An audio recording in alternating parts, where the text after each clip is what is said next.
Hello everyone, welcome back to Ninja Prep. This is Kapil Goyal. तो quantum mechanics का एक और प्रैक्टिस सेशन लेकर हाजिर हूँ आप लोगों के सामने। ये सेशन को मैं कंटिन्यू करूँ उसके पहले आप लोगों से मैं कहूँगा, ये लेक्चर्स जो हैं इकट्ठे होते जा रहे हैं बहुत सारे, है ना। चाहे क्लासिकल मैकेनिक्स की बात कर लो, चाहे ईएमटी की बात कर लो, चाहे इलेक्ट्रॉनिक्स की बात कर लो, और एक लेक्चर के मैं एवरेज 15 क्वेश्चन भी मानूँ तो करीबन करीबन 18 लेक्चर्स एवरेज आ गए हैं। तो 200 से ज़्यादा क्वेश्चन हो रहे हैं हर सब्जेक्ट के अंदर। तो ये इकट्ठे होते जा रहे हैं लेक्चर्स और क्वेश्चंस, तो इनको करते रहना प्रॉपरली, अदरवाइज फिर ये एक साथ हैंडल नहीं होंगे। तो इनको करते रहना, और ऐसा नहीं है कि देख के काम चला लो, इनको सॉल्व करना है ना। सॉल्व करोगे तभी आपको अच्छे से चीज़ें समझ में आएंगी और एग्ज़ाम में बेहतर परफॉर्मेंस आपकी आएगी। और अगर अदरवाइज केवल देख के काम चलाओगे कि देख के चले जाएंगे, कुछ अटकेगा तो फिर उसमें ज़्यादा अच्छा रिजल्ट नहीं आएगा। तो अगर आप सोच रहे हो कि पूरे वीक का एक हफ्ते का संडे को निपटा देंगे या किसी एक दिन बैठ के सारा 10-15 लेक्चर एक साथ देख लूँगा, तो ऐसे नहीं होता है। तो वो रेगुलरली चाहे आधा आधा घंटा एक एक घंटा करके वो देखते रहो, है ना। देखते रहो, उसको सॉल्व करते रहो, डाउनलोड कर लो, इनके प्रिंट आउट निकलवा लो, कुछ भी कर लो, पर करते रहो। ऐसा करोगे तो रिजल्ट बहुत अच्छा आएगा तुम्हारा, है ना। चलिए स्टार्ट करते हैं। तो पहला क्वेश्चन जो है उसमें बोला है, in scattering experiments the differential cross section for spherically symmetric potential we are using Born approximation is given by. तो यहाँ फॉर्मूला हमें पूछा है, तो फॉर्मूला पूछा है तो इसको लिख देते हैं। तो फॉर्मूला इसका बॉर्न अप्रॉक्सीमेशन का D sigma theta upon D omega, ये हमें पूछा है किसके लिए, डिफरेंशियल क्रॉस सेक्शन के लिए। तो डिफरेंशियल क्रॉस सेक्शन का फॉर्मूला लिख रहा हूँ मैं। तो ये होता है 2 म्यू अपॉन एच कट, और इसका होता है स्क्वायर, और फिर इसका हम इंटीग्रेशन करते हैं 0 से इनफाइनाइट वी आर का मतलब पोटेंशियल, और फिर यहाँ पर लेते हैं हम sine R, sine Q R upon Q R, sine Q R upon Q R, और ये आर स्क्वायर डी आर, ठीक, और इसका स्क्वायर करते हैं। तो ये फॉर्मूला होता है। बहुत सारे ऐसे क्वेश्चन मैंने आपको कराए हैं पहले के लेक्चर्स में भी, जिसमें अलग अलग केस में डिफरेंशियल क्रॉस सेक्शन के फॉर्मूला पूछे गए हैं। तो लगभग सारे से ही मैंने आपको करा दिए हैं। तो इस तरह के क्वेश्चन आते हैं, और आते हैं तो फिर इसका मतलब आपको ये फॉर्मूला याद रखना है ना। अब ये फॉर्मूला तो आपको याद रखना है, इसमें ऐसा कोई आपसे बहुत लंबा चौड़ा क्वेश्चन नहीं पूछा जा रहा। ये डायरेक्ट मैट्रिक्स के मैं आपको काफ़ी बार क्वेश्चन करा चुका हूँ, फिर बता रहा हूँ। अब डायरेक्ट मैट्रिक्स में अल्फ़ा एक्स जो है, अल्फ़ा एक्स, उस अल्फ़ा एक्स को हम लिखते हैं 0 0 0 1 0 0 1 0, फिर 0 1 0 0 और 1 0 0 0, ऐसा हम लिखते हैं। अच्छा, पाउली मैट्रिक्स जो होती है सिग्मा एक्स, तो सिग्मा एक्स की वैल्यू क्या होती है, सिग्मा एक्स की वैल्यू होती है 0 1 और 1 0, ये सिग्मा एक्स की वैल्यू होती है। तो इसका मतलब इसको मैं लिख सकता हूँ सिग्मा एक्स, और इसको भी मैं लिख सकता हूँ सिग्मा एक्स, और इसको जीरो मैट्रिक्स लिख सकता हूँ, और इसको जीरो मैट्रिक्स। यानी कि अल्फ़ा एक्स जो है वो क्या बन जाएगा, वो बन जाएगा 0 इंटू सिग्मा एक्स और सिग्मा एक्स इंटू 0, ये अल्फ़ा एक्स की वैल्यू हो गई। इसी तरह से अल्फ़ा वाई जो होता है, अल्फ़ा वाई को हम लिखते हैं 0 0 0 और माइनस आयोटा, और उसके बाद 0 0 आयोटा 0, देन उसके बाद 0 माइनस आयोटा 0 0, और यहाँ लिखते हैं आयोटा 0 0 0, ये हम लिखते हैं।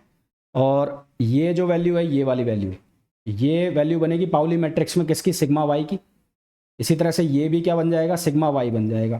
तो जिस तरह से यहाँ इसको सिग्मा एक्स की तरह लिखा है मैंने, तो इसको हम लिख सकते हैं 0 सिग्मा वाई 0, ऐसा हम लिख सकते हैं इसको। फिर अगर हम बात करें अल्फ़ा जेड, तो अल्फ़ा जेड जो है उसको हम कैसे लिखते हैं, उसको लिखते हैं 0 0 1 0 0 0 1 0 माइनस 1, फिर यहाँ पर 0 1 1 0 0 0, और यहाँ पर 0 माइनस 1 0 0, ये हम अल्फ़ा जेड को लिखते हैं। और ये जो वैल्यू है, ये वाली वैल्यू, ये मैट्रिक्स बनती है पाउली मैट्रिक्स किसकी, सिग्मा जेड की, और ये वाली भी क्या बन जाएगी, सिग्मा जेड। तो हमारे पास यहाँ पर क्या बन जाएगा, ये बन जाएगा 0 सिग्मा जेड और सिग्मा जेड 0, ये बन जाएगा, है ना, 0 सिग्मा जेड और सिग्मा जेड। तो सिग्मा जेड स्क्वायर की वैल्यू होती है +-1, सिग्मा वाई की वैल्यू +-1, और जो सिग्मा एक्स है उसकी वैल्यू +-1 होगी। तो इसका मतलब अल्फ़ा स्क्वायर और बीटा स्क्वायर की जो वैल्यू हम निकालेंगे वो क्या आएगी, -1 आएगी। अच्छा, एक बात और, बीटा की वैल्यू अगर मैं लिखूँ, तो बीटा जो मैट्रिक्स है वो कैसे लिखी जाती है, वो लिखी जाती है 0 0 0 और 0। फिर यहाँ पर क्या बनेगा, ये बनेगा 0, ये 1 है, 1 1, और यहाँ पर आएगा 1 1 प्लस का 1, यहाँ पर आएगा प्लस का 1, 1 0 0, यहाँ पर आएगा 0 0, -1 0, यहाँ पर आएगा 0 0 0 -1। अब आप ये जितने भी मैट्रिक्स देख रहे हैं उनका ट्रेस सबका जीरो हो रहा होगा। मैंने पहले भी बताया जितनी भी डायरेक्ट मैट्रिक्स होती है उनका जो ट्रेस है वो सबका जीरो होता है। तो ट्रेस ऑफ बीटा तो जीरो दिख रहा है आपको, तो ट्रेस ऑफ बीटा जीरो है। यहाँ पर trace of beta -1, trace of beta +1, trace of beta zero है। और अल्फा का जो स्क्वायर करोगे यानी कि जितनी भी अल्फा स्क्वायर है वो वैल्यू क्या देगा 1, और बीटा स्क्वायर जो वैल्यू है वो क्या देगा 1। अल्फा की वैल्यू +-1 हो सकती है पर अल्फा स्क्वायर 1 होगा। तो सही आंसर हमारे पास क्या हो जाएगा, सी हो जाएगा। करेक्ट आंसर क्या हो जाएगा, सी। नेक्स्ट क्वेश्चन पे आइए, Klein Gordon equation for a free particle of rest mass. तो हमारे पास ई स्क्वायर की वैल्यू जो होती है वो होती है P square c square plus M square और सी पावर 4। ये इक्वेशन होती है हमारे पास रिलेटिविस्टिक थ्योरी के अकॉर्डिंग। अब ई जो है ई की वैल्यू होती है हमारे पास minus iota h cut del upon del t, ये ई की वैल्यू होती है। और इसी तरह से पी की जो वैल्यू होती है माइनस आयोटा एच कट और डेल अपॉन डेल एक्स भी हो सकता है, डेल अपॉन जिस डायरेक्शन में आप ले रहे हो। तो ये दोनों वैल्यू यहाँ पर सब्सटीट्यूट कर दो तो स्क्वायर में चली जाएंगी। तो आयोटा स्क्वायर हो जाएगा -1 और माइनस स्क्वायर हो जाएगा +1, तो ये हो जाएगा माइनस, ये हो जाएगा एच कट स्क्वायर, ये बनेगा डेल 2 अपॉन डेल T2। और फिर यहाँ से ये क्या बनेगा, यहाँ हम वैल्यू डालेंगे यहाँ पर ये पी स्क्वायर की, तो पी स्क्वायर की वैल्यू में क्या देगा माइनस, तो ये देगा माइनस एच कट स्क्वायर और del square, H cut square और डेल स्क्वायर, ये वैल्यू हमारे पास बनेगी H cut square del square, ठीक। और फिर यहाँ से एक वैल्यू हमारे पास बन रही होगी कौन सी, एम स्क्वायर और सी पावर 4, एम स्क्वायर सी पावर 4, ये वैल्यू हमारे पास बन रही होगी, ठीक है। यहाँ पर मैंने सी स्क्वायर नहीं लगाया, सी स्क्वायर भी लगाना है, ये वाला सी स्क्वायर, तो ये सी स्क्वायर भी आ जाएगा। अब मान लो कोई फंक्शन है साई, तो let function is equals to psi, तो एग्जैक्ट इक्वेशन क्या बन जाएगी, माइनस एच कट स्क्वायर, ये हो जाएगा del 2 psi upon del T2 और equals to minus H cut square c square del square psi और प्लस ये हो जाएगा एम स्क्वायर T4 और साई। तो ये हमारे पास इक्वेशन बन जाएगी जिसको हम नाम दे देंगे क्लेन गॉर्डन इक्वेशन। तो ये इक्वेशन के अंदर हमने चेंजेस किए हैं और कोई बहुत बड़ी चीज़ें मैंने आपको नहीं बताई है, ये आपको पहले से पता होता है, ई की वैल्यू पी की वैल्यू आपको पहले से पता होता है। नेक्स्ट क्वेश्चन पे आ जाओ, the transition rate between two quantum state m and n.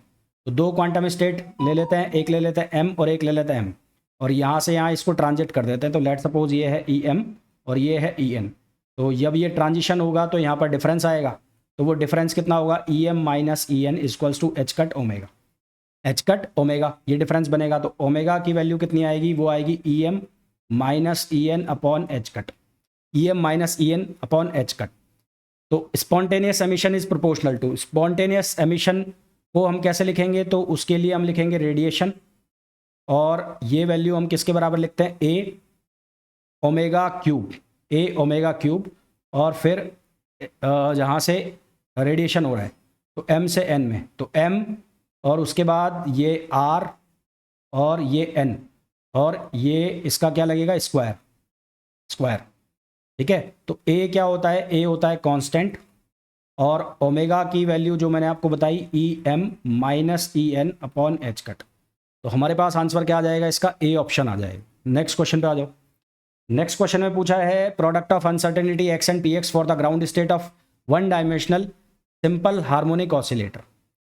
तो one dimensional simple harmonic oscillator की बात हो रही है, एसएचएम की, one dimensional SHM simple harmonic oscillator, SHO oscillator के लिए बात हो रही है। तो उसके लिए अनसर्टेनिटी का जो प्रोडक्ट है यानी कि डेल्टा एक्स और डेल्टा पी एक्स, उसको हम कैसे लिखते हैं, उसको हम लिखते हैं n+1/2 H cut, n+1/2 H cut. तो किसके लिए लिख रहे हैं हम, ग्राउंड स्टेट के लिए। तो फॉर ग्राउंड स्टेट, तो ग्राउंड स्टेट के लिए n की वैल्यू कितनी हो जाएगी, 0। तो ये बन जाएगा delta x delta p x equals to H cut by 2, ठीक है। कितना हो जाएगा, एच कट बाई 2। तो हमारे पास जो सही आंसर है वो कितना आ जाएगा, बी आ जाएगा। तो करेक्ट आंसर कितना आ जाएगा, b. Next question, if the Bohr radius is a naught the most probable value of r, most probable value बतानी है। तो सबसे पहले तो जो फंक्शन है वो हमने लिख लिया। तो फंक्शन क्या है, 1/πa0 क्यूब और e की पावर -r/a0। अब रेडियल प्रोबेबिलिटी डेंसिटी हमें निकालनी है, radial probability density. Radial probability density ये हमें निकालनी है। तो रेडियल प्रोबेबिलिटी डेंसिटी क्या होती है, साई स्टार और डीवी का मतलब है वॉल्यूम। तो स्पेयर के केस में वॉल्यूम जो है वो हम लिख देंगे 4πr² dr, और साई स्टार का स्क्वायर हो जाएगा क्योंकि यहाँ पर कोई इमेजिनरी पार्ट तो है नहीं, तो इसका स्क्वायर होगा। तो ये क्या बनेगा, यहाँ पर इस वैल्यू को अगर मैं लिखूँ तो यहाँ इसका स्क्वायर कर दूँ तो ये बन जाएगा 1/πa0 क्यूब, ये रूट हट जाएगा, ये बन जाएगा e⁻⁻²r/a0। ठीक है, और dv को हम लिख रहे हैं 4πr² dr, तो यहाँ लिख दिया मैंने 4π, और ये हो जाएगा r² dr। तो ये रेडियल प्रोबेबिलिटी की वैल्यू हो गई, जिसको मैं p से लिख रहा हूँ, p से। फॉर मोस्ट प्रोबेबल, तो फॉर मोस्ट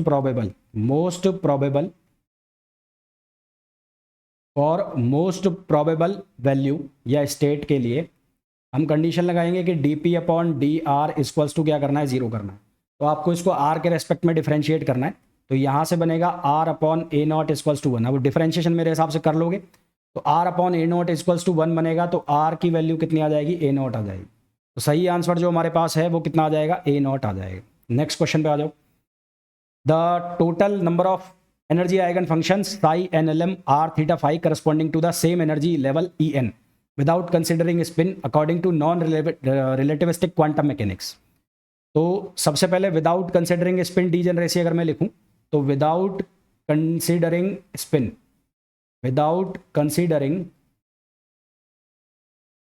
स्पिन डीजेनरेसी की अगर मैं वैल्यू लिखता हूं, डीजेनरेसी की अगर मैं वैल्यू लिखता हूं तो वो किसके बराबर आती है, n²। और n² की जो वैल्यू है, n² की जो वैल्यू है वो किसके बराबर होती है, एल्जेब्रिक समेशन ऑफ l की वैल्यू 1 से लेकर और n-1 तक, और ये बनता है 2l+1। और विद स्पिन, अगर मैं विद स्पिन बात करूं तो विद स्पिन ये बनता है 2n², और 2n² equals to algebraic summation l की वैल्यू 1 से लेकर n-1, और ये होता है 2l+1। तो हमें पूछा है विदाउट स्पिन, तो विदाउट स्पिन जो लिखा जाएगा वो कितना लिखा जाएगा, n²। तो आंसर आ जाएगा हमारे पास n²। ठीक है, और अगर विद स्पिन हमसे पूछा जाता विद स्पिन, तो विद स्पिन में आंसर आता हमारे पास 2n²। तो अभी हमें विदाउट स्पिन पूछा है तो आंसर आ जाएगा n²। ठीक, नेक्स्ट क्वेश्चन पे आ जाओ। The wave function of a particle is given bye, अब यहाँ पर डायरेक्ट डेल्टा का आपको यूज़ करना है। तो डायरेक्ट डेल्टा फंक्शन का हम यूज़ करें तो हमें पता है कि जो x इक्वल्स टू 0 वैल्यू है वहाँ पर मैक्सिमम वैल्यू मिलती है। तो यहाँ x इक्वल्स टू x0 है और डेल x माइनस x0, तो x इक्वल्स टू x0 रखूँगा तो ये अपनी मैक्सिमम वैल्यू दे देगा। कितनी वैल्यू दे देगा, 0 दे देगा x इक्वल्स टू x0 पर। तो अनसर्टेनिटी हम जो लिखते हैं वो लिखते हैं डेल्टा px लगभग बराबर करते हैं हम h/2 के। तो at x equals to x0 delta x की वैल्यू हो गई 0, तो डेल्टा px कितना हो जाएगा, 0 से जब डिवाइड होगा तो ये अप्रोच कर जाएगा किसको, इनफाइनाइट को। तो डेल्टा px जो है वो कितना आ जाएगा, इनफाइनाइट आ जाएगा। नेक्स्ट क्वेश्चन पे आ जाओ। A particle of mass m is moving in a potential v, तो पोटेंशियल की जो वैल्यू है वो है v equals to k x² plus y² plus z²। तो ई एन की जो वैल्यू है 3 डायमेंशन के लिए हम लिखते हैं nx ny प्लस nz और प्लस 3/2 और h⁻ω, ये वैल्यू हम लिखते हैं। तो हमें सेकंड एक्साइटेड स्टेट के लिए चाहिए। तो डीजेनरेसी का मतलब है कि सेम वैल्यू ऑफ एनर्जी आ जाए। तो सेकंड एक्साइटेड स्टेट कौन सी होती है, सेकंड एक्साइटेड स्टेट। तो सेकंड एक्साइटेड स्टेट कौन सी होती है, वो होती है 110, फिर 011, फिर लिख सकता हूँ मैं 101, तो 3 तो ये हो गई। फिर बनेगा 200, एक बनेगा 020 और एक बनेगा 002। तो इन सब के लिए अगर आप देखोगे तो एनर्जी की सेम वैल्यू आ रही होगी। देखो यहाँ 11 डाल दो, ये 0 हो जाएगा तो भी सेम आंसर देगा, 011 पे भी सेम आंसर देगा, 101 पे भी सेम आंसर देगा, 200 पे भी सेम आंसर देगा, 020, यानी कि टोटल 6 ऐसी स्टेट है जिस पर सेम एनर्जी वैल्यू आएगी। तो सही आंसर हमारे पास क्या हो जाएगा, 6 हो जाएगा। नेक्स्ट क्वेश्चन पे आ जाओ। The wave function of second excited state of particle in box, तो वेव फंक्शन का जो फॉर्मूला है वो हम लिखते हैं √2/L साइन एन पाई एक्स अपॉन एल। तो किसके लिए बात कर रहे हैं हम? सेकेंड एक्साइटेड स्टेट के लिए। तो second excited state, second excited state, तो सेकेंड एक्साइटेड स्टेट के लिए एन की वैल्यू हम कितनी लेते हैं? 3। तो साई इक्वल्स टू कितना हो जाएगा? √2 अपॉन एल। यहाँ हो जाएगा साइन 3 पाई एक्स अपॉन एल। तो प्रोपोर्शनल पूछा है, तो प्रोपोर्शनल किसके